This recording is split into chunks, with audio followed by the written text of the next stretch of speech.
पर आप बैठ जाइए जिससे कि आगे की कार्रवाई शुरू।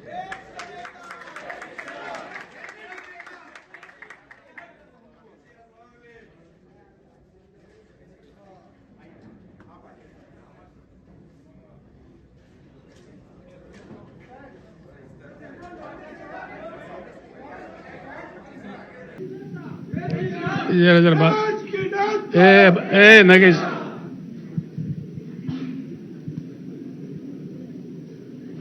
आज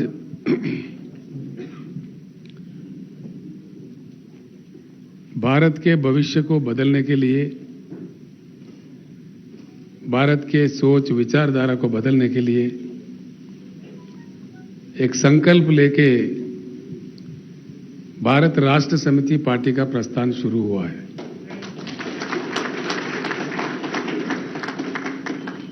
तो इस कारवान में, इस प्रस्थान में, इस महायुद्ध में शामिल होने के लिए आप तमाम भाई बहनें इतने दूर से उड़ीसा राज्य से आए हैं। मैं आप सभी लोगों को हृदयपूर्वक स्वागत करता हूं, आप सभी का अभिनंदन भी करता हूं। हमारे वरिष्ठ नेता, उड़ीसा के राजनीति के भीष्माचार्य, उड़ीसा के भूतपूर्व मुख्यमंत्री श्री गिरिधर गोमांग जी, उनके धर्मपत्नी जी श्रीमती हेमा गोमांग जी, उनके सपूत श्री शिशिर गोमांग जी, श्रेय रंजन दास जी, रविंद्र मोहपात्रा जी, पालगुनी सबार जी, गोपाल राव जी, मलिया रंजन स्वैन जी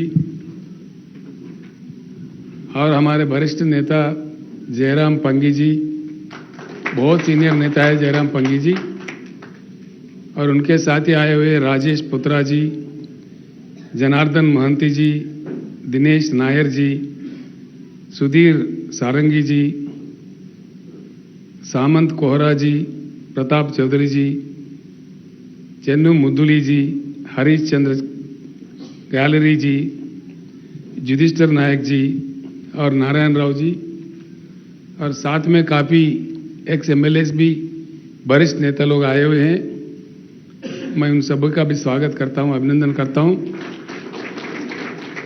अक्षय कुमार जी एक ऐसे आदमी हैं, ये गांधी के विचारधारा पे चलने वाला हमारे हिंदुस्तान का एक मशहूर एक्टिविस्ट है। उन्होंने काफी प्रयास किया है, जहां भी लोगों के साथ अन्याय हुआ तो उन्होंने कृषि संगठन भी चालू किया है। उड़ीसा के किसानों की तरफ से युद्ध लड़ रहे हैं, तो उनके नेतृत्व में भी कई लोग आज आए हैं, कई नेता लोग। Akshay Kumar ji, Ramchandra Hansda ji, ex MP, ex MLA Mayurbhanj से, ये जेएमएम राज के जो मूवमेंट चला था उसमें भी बहुत बड़े नेता थे। वहां के लोगों को, वहां के संतालों को इकट्ठा करने में उनका बड़ा योगदान था। और श्री नवीन नंदा जी, एक्स एमएलए, श्री रथ Das ji, ex MLA, Shri Arjun Das ji, ex MLA, Raghav Shetty जी, एक्स एमएलए, वृंदावन माझी जी, एक्स एमएलए, देवराज सेठी जी, एक्स एमएलए, कैलाश कुमार मुखी जी, इन्होंने ऑलरेडी जॉइन हो चुके, अपने आप को डिक्लेयर कर लिए। उड़ीसा राज्य में कांग्रेस पार्टी से थे, वहां रिजाइन करके ऐलान भी कर लिए। और श्री प्रदीप प्रधान जी, आरटीआई एक्टिविस्ट, श्री शेषदेव नंदा जी, उमाकांत भारत जी, श्री निमई राय जी, एडवोकेट श्री किरोत राउत जी, विश्वप्रिया नायक जी, रक्षाकर अनुपम जी, रंजीत पटनायक, जगबंधु मोहंता जी, सूर्यपदी जी, काशीनाथ बेहरा जी, कैलाश चंद्र नायक जी, एमडी मुनवर अली जी, अमित कुमार जना जी, प्रमोद कुमार सामंतराय जी और उनके साथ जो लोग बस में आए, खासकर मैं उनको प्रणाम करता हूं। इतने दूर, इतना लंबा सफर करके, आप इतना प्रयास करके, इतनी दूर सफर करके आए हैं। इन सभी नेताओं के साथ मैं आप तमाम लोगों का दिल से स्वागत करता हूं फिर एक बार। तो साथियों, आज देश 75 सालवा आजादी का जश्न मना रहे हैं। 75 साल बहुत लंबी समय होती है, काफी बड़ी समय होती है।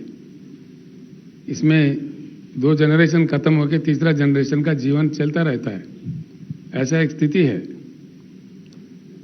हमारे से थोड़े पहले, कुछ समय पहले और हमारे से कुछ समय बाद कई राज्यों को इंडिपेंडेंस मिला, आजादी मिला। उनके तरफ देखे तो कहानी कुछ अलग है, हमारा भारत का कुछ कहानी अलग है। मैं 2-4 शब्द ही कहूंगा, कल परसों पहले हम लोग मिल लेंगे। आज आपको रेस्ट भी लेना है, इतने दूर से आए हैं। हम पूरी बातें तफसील में बात कर लेंगे, लेकिन इतना तो कहना चाहूंगा जरूर कि इस देश में संपत्ति है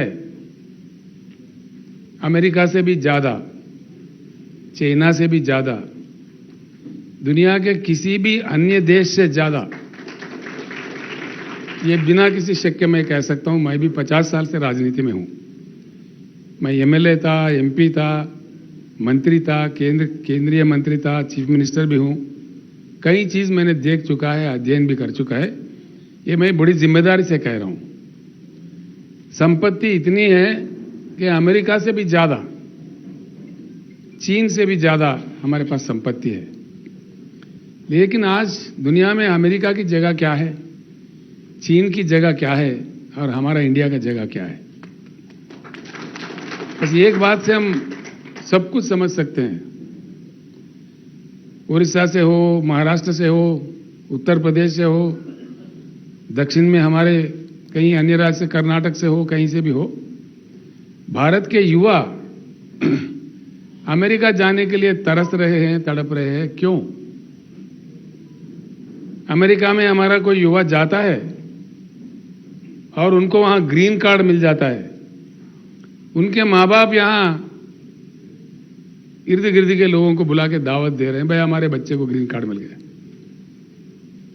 ये किस चीज का ये एग्जाम्पल है? ये चीज क्या बताता है हमें? हमारा किसी लड़का को, हमारे भारत का किसी युवा को अमेरिका का अगर ग्रीन कार्ड मिला, हम उसको इतना मान्यवर समझ रहे हैं कि यहां हम दावत मना रहे, यानी कि हम कहां हैं? इस एक चीज से सब कुछ हम समझ सकते हैं। सब कुछ रखते हुए भी देश के जनता अपनी संपत्ति से क्यों वंचित है? इस बात पे हमें सोचना चाहिए। पीने का पानी भी नहीं दिया जा सकता देश में 75 साल के बाद। सिंचाई के लिए, खेती के लिए किसानों को पानी भी नहीं दिया जा सकता, बिजली भी नहीं दिया जा सकता। ये क्या बेहाल स्थिति है? कितनी सभाएं हम देख रहे हैं, कितनी भाषण सुन रहे हैं, कितने नेता एमएलए बने, एमपी बने, मुख्यमंत्री, मंत्री, प्रधानमंत्री,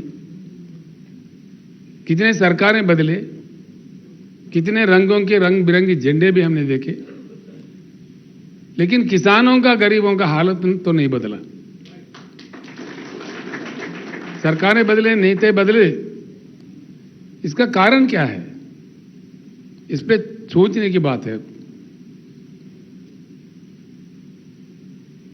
इसका कारण यही है, जब चुनाव होता है हमारे देश में, चुनाव में नेता जीत रहे, पार्टी जीत रहे, चुनाव के बाद जनता हार रही है।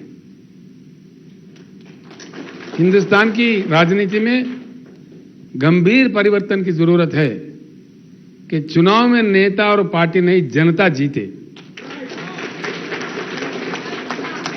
बाद में, चुनाव के बाद जनता की जीत होना चाहिए। वो लोकतंत्र है, वो लोकशाही है, उसी का नाम सही लोकतंत्र है। इस सही लोकतंत्र को कई षड्यंत्रियों ने, जो राजनीतिक षड्यंत्री है, तोड़ मरोड़ के, गोल घुमा के, नारेबाजी में अपने सत्ता के लिए कितनी बातें कह चुके हैं, कितने वायदे कर चुके हैं, और क्या हुआ क्या नहीं हुआ वो हमारे सामने है। मैं दूसरा एक बात और भी कहना चाहूंगा। आप सभी से मैं एक सवाल भी करना चाहूंगा। ये मुझे मनोमन में मुझे भी ये सवाल खाए जा रहे हैं। अभी कुछ दिन पहले खम्मम के सभा में मैंने यही सवाल पूछा था। आज अपने देश का कोई लक्ष्य है? भारत का कोई लक्ष्य है? आज अपने देश का लक्ष्य क्या है? अपना देश अपना लक्ष्य खो बैठा है, गुमराह हो गया है। आज के नेताओं का, आज के पार्टियों का सिर्फ चुनाव जीतना ही लक्ष्य बन गया है। कुछ करो, चुनाव जीतो, दंगे कराओ, फसाद कराओ, फूट डालो, समाज को तोड़ो फोड़ो, जाति के नाम पर, धर्म के नाम पर, कई अन्य प्रकार से समाज को विभाजन करो, अपना काम निकालो, बस चुनाव जीत जाओ। चुनाव अगर जीतते हैं, कोई पार्टी जीतता है, किस लिए जीतता है? चुनाव जीतने का लक्ष्य क्या होता है? पार्टी बनने का भी लक्ष्य क्या होता है? जनता का सेवा करना चाहिए, देश का उन्नति करना चाहिए, देश का उद्धार होना चाहिए। भाइयों, मैं ये एक बात कहता हूं, उड़ीसा के महानदी में कितने पानी है? उड़ीसा के महानदी में कितना पानी है? हमारे जरूरत से ज्यादा पानी है। उड़ीसा यूज करता है कितना? 25%, 30% हम यूज करते हैं, बाकी 50 साल से बह रहे हैं समुद्र में। हमें पीने का पानी नहीं है। महानदी के अलावा ब्राह्मणी भी है, वैतरणी भी है, छोटे मोटे कई अन्य नदियां भी है। जा तो कहां जा रहा है पानी? ये पानी हमारे घर में नल के रूप में क्यों नहीं आ रहा है? पीने के पानी का किल्लत होना चाहिए कि उड़ीसा में या देश के किसी अन्य राज्य में? 75 साल में आप इतनी लंबी लंबी भाषण देके, लंबी लंबी आश्वासन देके, कम से कम पीने का पानी नहीं देने के लायक नहीं है। ना पानी का पानी मिलता है, ना करंट मिलता है, फिर क्या मिलता है? भाषण मिलता है। बेरोजगार युवा फिर रहे, करोड़ों युवा। किसान आंदोलन करते हैं, क्यों? किसान को 13-13 महीने देश के राजधानी में दिल्ली में आंदोलन करना पड़ता है। ये किसी देश में संभव है? सिर्फ भारत में 13-13 महीने शर्म करने की बात है। आखिरकार हुआ क्या है? 13 महीने किसानों ने आंदोलन किया, उसका नतीजा जीरो। एक भी समाधान नहीं मिला, एक भी समस्या नहीं सुलझा। कम से कम आज तक केंद्र सरकार से एक भी आश्वासन नहीं मिला कि देश के जनता का, देश के किसानों का, देश के गरीबों का इतना मजाक उड़ाया जा सकता है। ये मजाक नहीं है तो क्या है? ये तो खिलवाड़ है जनता के साथ, किसान के साथ। ये सारे चीज बंद होना चाहिए। इसीलिए मैंने नारा दिया है, अब की बार किसान सरकार।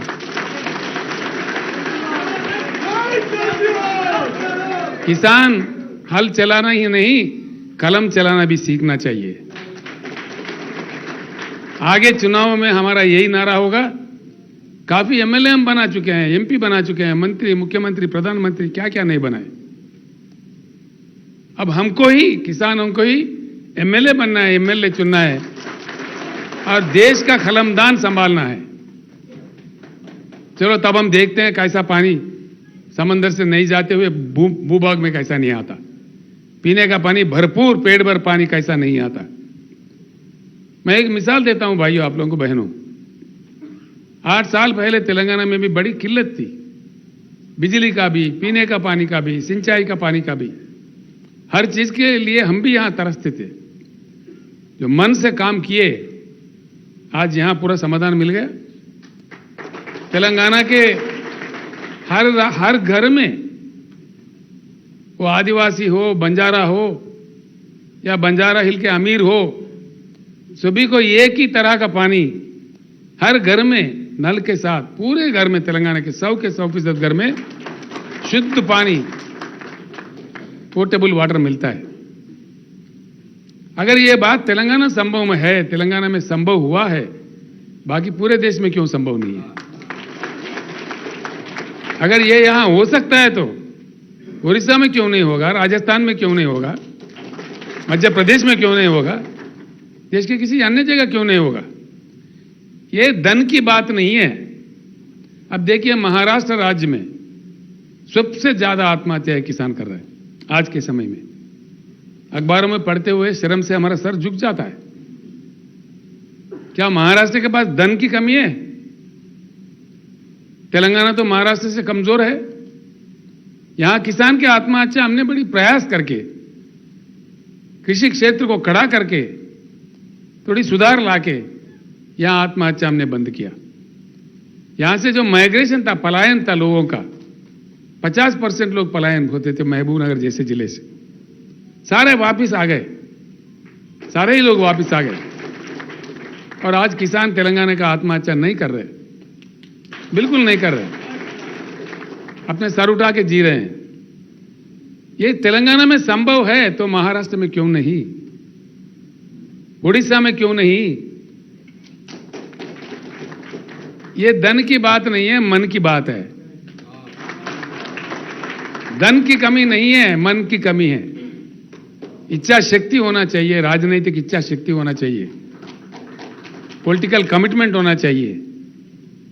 इसीलिए भाइयों मैं कह रहा हूं कि चुनाव में जनता जीतने की प्रक्रिया शुरू करेगा, वो परिवर्तन लाएगा भारत राष्ट्र समिति पार्टी। उस परिवर्तन के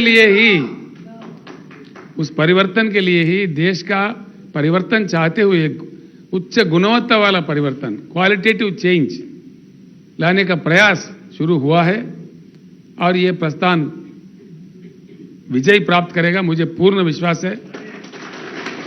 इसलिए कुछ लोग हमारे मजाक उड़ाएंगे, कोई बात नहीं है। वो मोटे लोग हैं, लंबे लोग हैं, चौड़े लोग हैं, उनके पास पैसे ज्यादा है, षड्यंत्र ज्यादा है, हाँ, तो सब कुछ है। हो सकता है हम गरीब है, लेकिन हमारे साथ न्याय है, उनके साथ वो नहीं है। हम जो मांग कर रहे हैं, न्याय की मांग कर रहे हैं। जब हम इंसान होकर पैदा हुए हैं, इंसानी हक जो होते हैं, जो ह्यूमन राइट होते हैं, ये भीख मांग के लेना नहीं चाहिए, ये तो छीन के लेना चाहिए। इसलिए कि हम इंसान हैं। जब हम इंसान बन बैठे तो इंसानी हक हमको मिलना चाहिए, इसको छीन लेना चाहिए अगर नहीं मिल रहा है। जब घी सीधी उंगली से नहीं निकलता तो टेढ़ा उंगली से निकालना चाहिए। यही काम कर सकता है, कुछ दूसरा काम नहीं कर सकता। हो सकता है कुछ मुश्किल झेलने पड़े, कुछ कठिनाइयों का सामना करना पड़े, कोई बात नहीं, चलते रहेंगे, आगे चल के विजय जरूर मिलेगा। एक ईमानदार सोच से पूर्ण देश का परिवर्तन चाहते हुए मैं एक दो बात करके अपनी बात समाप्त करता हूं। बिजली की कमी नहीं है देश में। स्थापित विद्युत शक्ति देश में 4 लाख मेगावाट से भी ज्यादा है। देश ने आज तक कभी 2,10,000 मेगावाट से ज्यादा इस्तेमाल नहीं किया। उड़ीसा में ही कहीं है बिजली घर बने। कितना सुंदर कोयला मिलता है अपने तालचेर में, ढेंकनाल में, कितना जबरदस्त कोयला मिलता है। इतना ज्यादा कोयला खदान रखते हुए उड़ीसा में बिजली की किल्लत क्यों भैया, समझ में नहीं आता। इसके लिए हमको अमेरिका से भीख मांगनी है, किसी के सामने हाथ पसारने हैं, फिर इसके लिए भी हमें क्यों भीख मांगना पड़ता है? इसमें भी क्यों शॉर्टेज होता है?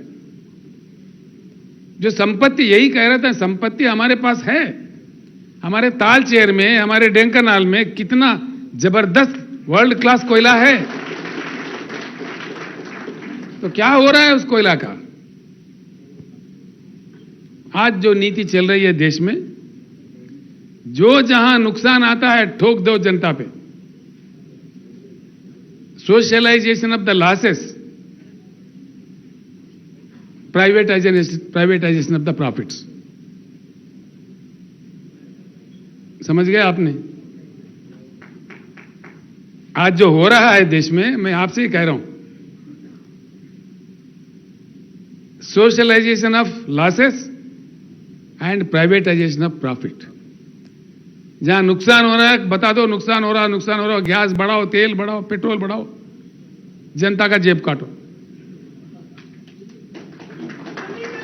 जहां नुकसान होता है जनता के लिए, जनता के सर पे जाएगा नुकसान.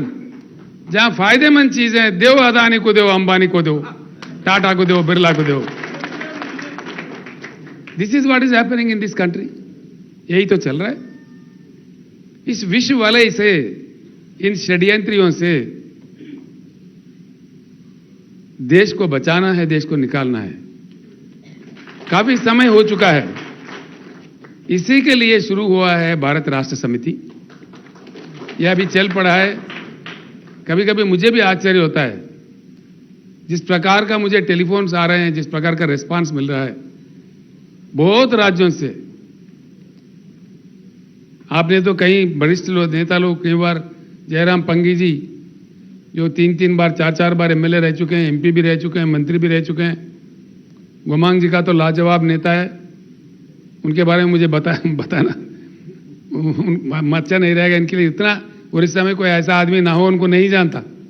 इतने सीनियर नेता, इतना लंबा उनका पॉलिटिकल करियर है और स्पॉटलेस कैरेक्टर है गोमांग जी का. ये मैं जब पंगी साहब से बात कर रहा था, जयराम जी भी इतने बड़े दिल वाले हैं, मैंने पूछा, बात हो रही थी तो जयराम जी बताए, साहब गिरधर साहब इतने अच्छे कैरेक्टर वाले हैं, मैं उनका विरोध करता था तभी भी दिल्ली जाता तो उन्हीं के घर रुकता था, मैं वहीं रहता था.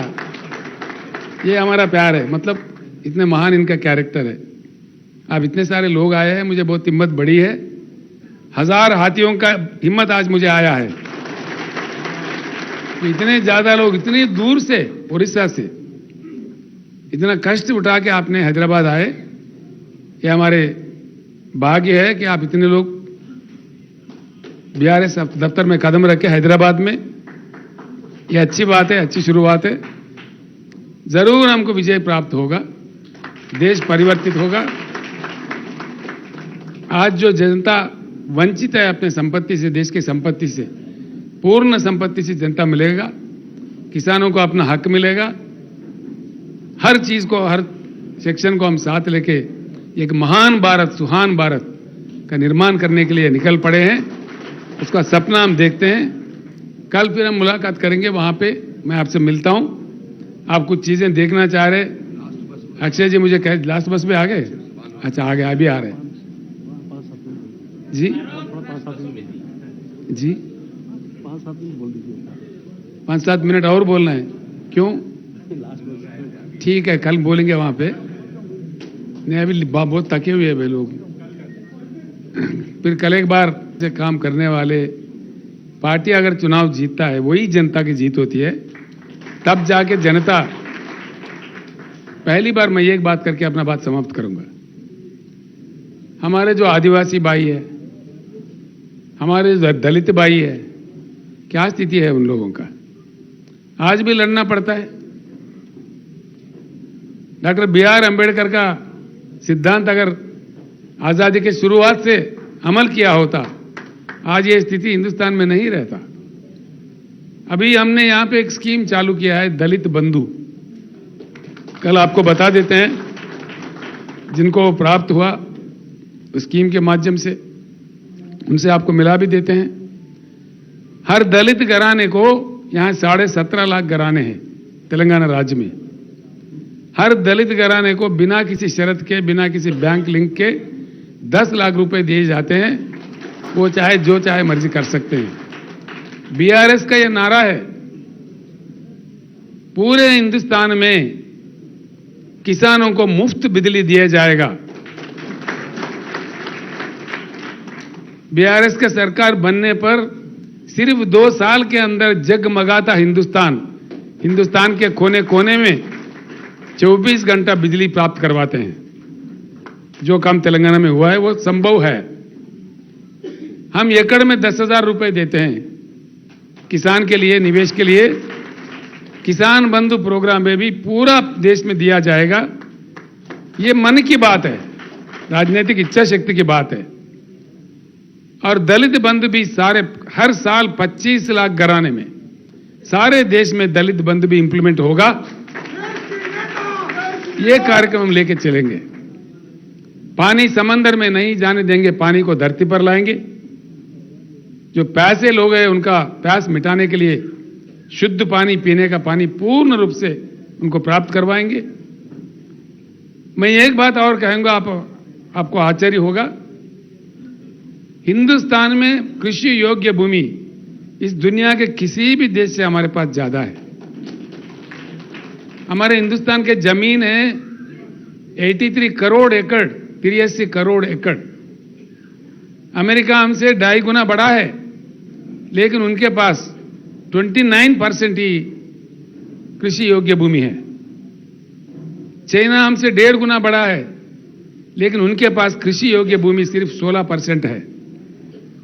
पूरा दुनिया में एक हिंदुस्तान ही ऐसा देश है जिसके पास 50% कृषि योग्य भूमि है। और काम करने वाले 140 करोड़, 140 करोड़, यानी कि अभी हाल में न्यूज निकला है चाइना से भी हम पार कर गए। पूरा दुनिया में सबसे ज्यादा आबादी हमारे देश में ही है। तो इतने ह्यूमन कैपिटल भी है, जमीन भी है, नदियों में पानी भी है, सूरज अच्छा खिलता है, सोलर इंसिडेंस भी है। फिर किसान क्यों रोए? फिर किसान क्यों धरना करे? फिर किसान को सही क्यों दाम नहीं मिले? किसान के पैदावारी क्यों खरीदा नहीं जा रहे? इन समस्याओं का समाधान 75 साल के बाद भी नहीं निकले तो क्या हम चुप बैठेंगे, देखते रहेंगे? कुछ संघर्ष करेंगे।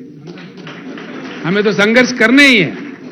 वो संघर्ष करने के लिए हमको एकमुठ होना चाहिए, एकजुट होना चाहिए, वज्रमुठ होना चाहिए, वज्र संकल्प लेके इस युद्ध में जीतना चाहिए ताकि सभी लोगों को राहत मिले और एक सुहान भारत, एक महान भारत जो बीआरएस का सपना है, हर भाई का, हर बहन का, हर दलित फैमिली का, हर आदिवासी लोगों का कल्याण हो जाए और सब खुश रहे, एक ऐसे भारत का सपना हम देखते हैं। इस सपना को साकार करने में, इस युद्ध में शामिल होने के लिए जितने सारे भाई बहनें आए हैं, मैं फिर एक बार दिल से आप लोगों का स्वागत करते हुए मैं अपनी बात समाप्त करता हूं। आप आज रेस्ट कीजिए, कल फिर मैं आपसे वहां मिलता हूं। फिर बाद में आप कुछ प्रांत देखना चाह रहे, देखने वाले आराम से जाइए, कोई जल्दी नहीं है। रेस्ट ज्यादा कीजिए, इतने दूर से आए हैं, कल कोई कष्ट नहीं करना चाहिए ज्यादा। आप उस प्रांत भी देखिए, फिर जाते समय भी फिर एक बार हम सब मिलके हम लोग बातचीत करके निकल जाते हैं। समाप्त करता हूं, मैं सबको प्रणाम करता हूं। जय भारत।